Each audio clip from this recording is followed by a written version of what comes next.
Bom dia, meninas, tudo bom? Cá estamos nós com a nossa aulinha hoje de história, tá? Hoje eu vou falar de uma personagem muito conhecida de vocês, aliás, de todo mundo. A história dela foi, assim, inspiração para 20 óperas, para muitos trabalhos literários e também está nos Lusíadas de Camões, né? O Vasco da Gama conta essa história com todos os pormenores para o rei de Melinde, na África, onde hoje é a Quênia. Então, nos Lusíadas está essa história toda explicadinha.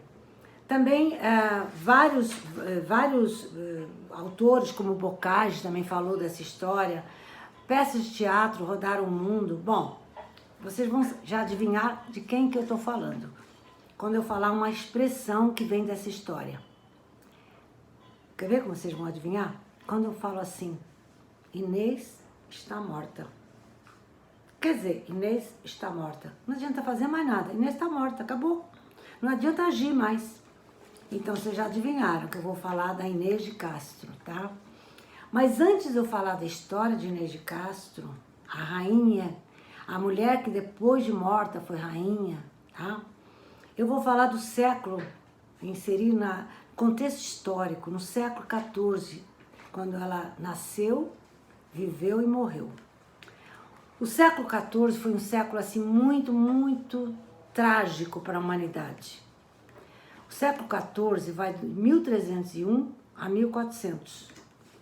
E nesse século XIV teve a maior pandemia que se tem notícia da história, que foi a chamada peste negra, que hoje tem o nome de peste bubônica, porque depois eles viram que era transmitida pela Yersinia pestis, uma bactéria que vinha das pulgas contaminadas dos ratos, principalmente os ratos pretos. Esses ratos ficavam nos porões dos navios mercantes.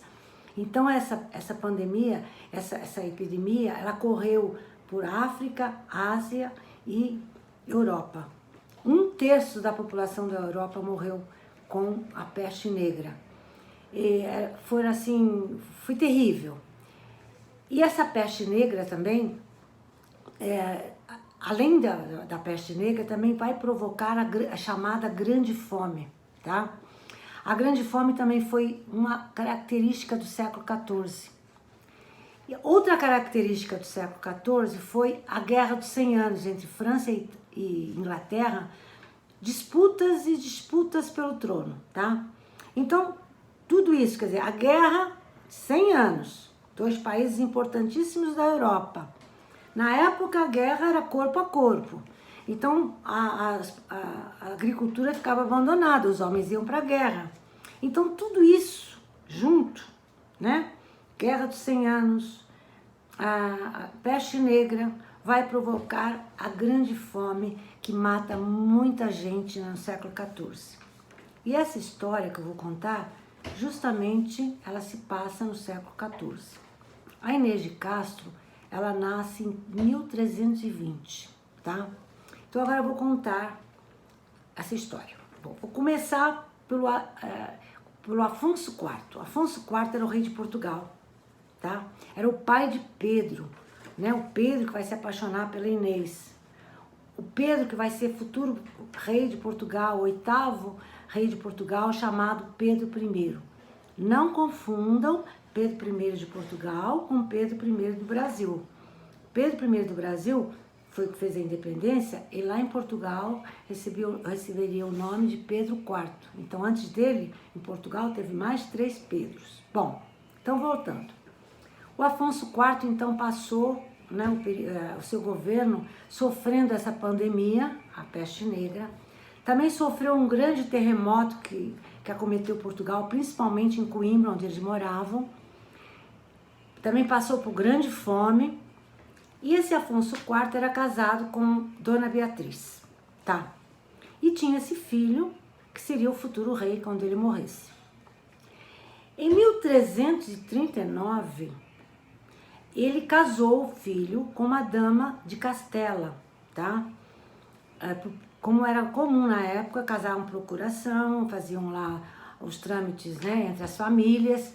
E aí a noiva, ou a esposa, vinha, né, com todo o seu séquito, criados, aias, o enxoval.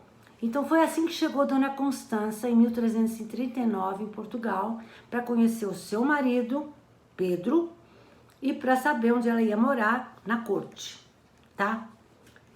Só que nesse séquito da Dona Constança vinha uma aia, ou dama de companhia, galega, que quer dizer galega, que nasceu na Galícia, numa região da Espanha, que fica ao norte de Portugal. E ela veio, nesse século, ela nasceu em 1320, o casamento foi em 1339, então ela teria 19 anos, de uma beleza ímpar, estonteante. E assim que Dom Pedro, em vez de se apaixonar pela esposa que estava chegando, ele olhou para a dama de companhia da esposa e se apaixonou por ela na hora. Os dois se apaixonaram e os dois passaram a ter um romance. E mesmo sem internet, eles vazou o romance deles. Então a corte toda sabia que Pedro tinha essa amante. Chegou aos ouvidos do rei, Afonso IV, chegou na corte e tinha esse romance, ficou assim marcado naquela época. Todo mundo sabia desse romance. Afonso IV tentou conversar com ele, que ele não podia fazer isso, mas não adiantou, ele continuou com o romance. Quando a Dona Constança, a esposa de Pedro, teve o terceiro filho, ela morreu no parto. E aí o que vai acontecer? Ele ficou livre, ficou viúvo. Bom, agora eu vou ficar de vez com a minha Inês. Só que o Afonso IV, o rei, ele queria que ele casasse com uma dama, porque queria ser o futuro rei. Ele falou que preferia não ter o trono, preferia dispensar o trono, mas ele queria ficar com a Inês. Bom, então Afonso IV tinha essa pedra no caminho. O Pedro, seu filho, futuro rei, ele não queria casar com nenhuma dama. Um problema na vida dele, além da peste negra, além do terremoto, além da grande fome. Outro problema que surgiu no governo de Afonso IV foi também as grandes intrigas. Muitas intrigas chegavam aos ouvidos dele. Porque a corte tinha muito elemento de Castela. Dizem que isso aí também acirrou as fofocas. Então chegou aos ouvidos dele que a Inês, amante do filho, tinha 2 irmãos muito ambiciosos que faziam a cabeça de Pedro, Álvaro e Fernando Castro, os irmãos Castro.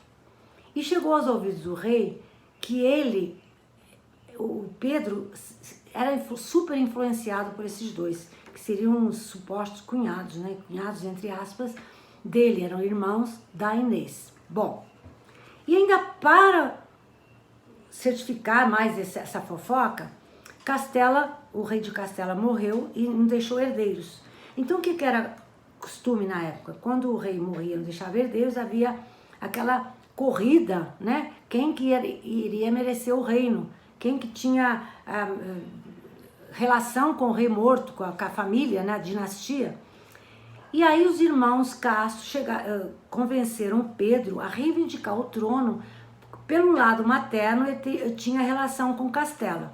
Ele achou a ideia ótima. Assim, ele juntaria Portugal e Castela e seria um reino só. Isso chegou aos ouvidos também de Afonso IV, que achou horrível essa ideia, porque ele nunca interferiu, nunca desejou a se juntar com nenhum reino e sempre respeitou os outros reinos. Bom, outra coisa, chegou também aos ouvidos dele que os irmãos Castro, né, eles iriam lutar para que o futuro rei, o rei depois de Pedro, fosse filho da Inês, não o filho da Constança. E ainda para mais, os filhos da Inês eram saudáveis e os filhos da Constança nem tanto.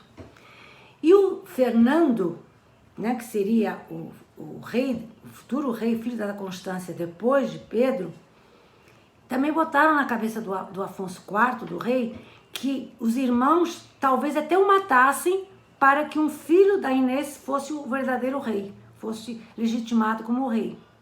Então, diante de todas essas fofocas, a amante do marido, desculpa, amante do filho, não queria casar com nenhuma dama, a interferência na cabeça dele dos irmãos Castro, irmãos da Inês, ainda com o perigo do seu neto Fernando, neto legítimo, filho,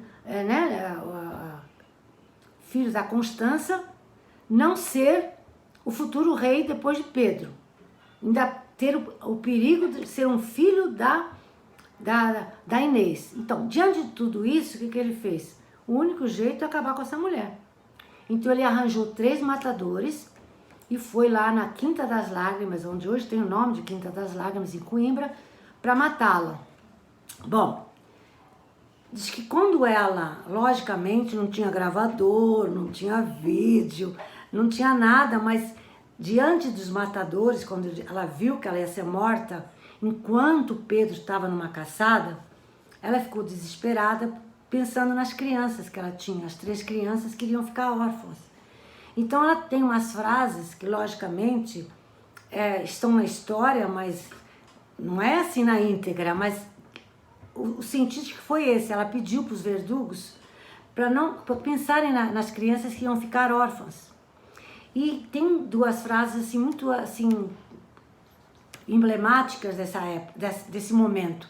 Ela falou assim: até mesmo as feras, cruéis de nascença, e as aves de rapina, tenho certeza que elas mostrariam mais piedade do que vocês, que não veem o perigo dessas crianças ficarem sem pais. Depois falou assim: me põe no meio de tigres e leões, onde só existe crueldade. Eu tenho certeza que verei no meio deles muito mais piedade que eu vejo no meio de vós. Bom, não adiantou ela falar, filosofar, que ela foi morta. Quando Pedro chegou da caçada, ficou desesperado. E o que ele fez? Arranjou um exército para lutar contra o pai. Uma revolta, né? Houve uma guerra entre pai e filho, mas a mãe, a dona Beatriz, a mãe do Pedro e esposa do Afonso IV, interviu e conseguiu a paz entre pai e filho. 2 anos depois, Afonso IV morre e aí ele vai agir. Então, o que ele faz? Primeiro, a famosa cerimônia do beijamão. Ele desenterra a Inês, coroa a Inês, coloca numa cadeira de trono e coloca toda a nobreza para beijar sua mão como rainha. Ele falou que tinha casado com ela, que os filhos eram legítimos, que ela era a verdadeira rainha. Então foi a chamada cerimônia do beijamão. Depois da cerimônia do beijamão, ele mandou fazer um túmulo para ela grandioso, que 6 anos depois ele colocou o corpo dela nesse túmulo, em Alcobaça. Hoje está lá o túmulo dele e dela, num altar lá da igreja de Alcobaça, assim, afastados um do outro, né?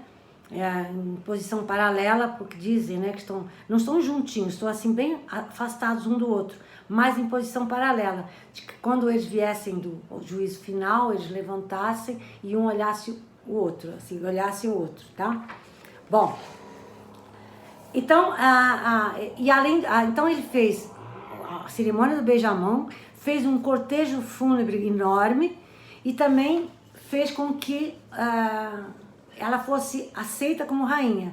E ainda em 1360, ele fez a Declaração de Catanhede. O que é essa Declaração de Catanhede? Ele colocou como os filhos legítimos que teve com a Inês. Porque ele diz que ele casou, levou o padre, levou uma testemunha mostrando que ele casou com a Inês. Então ela era a rainha legítima, ele era viúvo e os filhos eram legítimos, tá?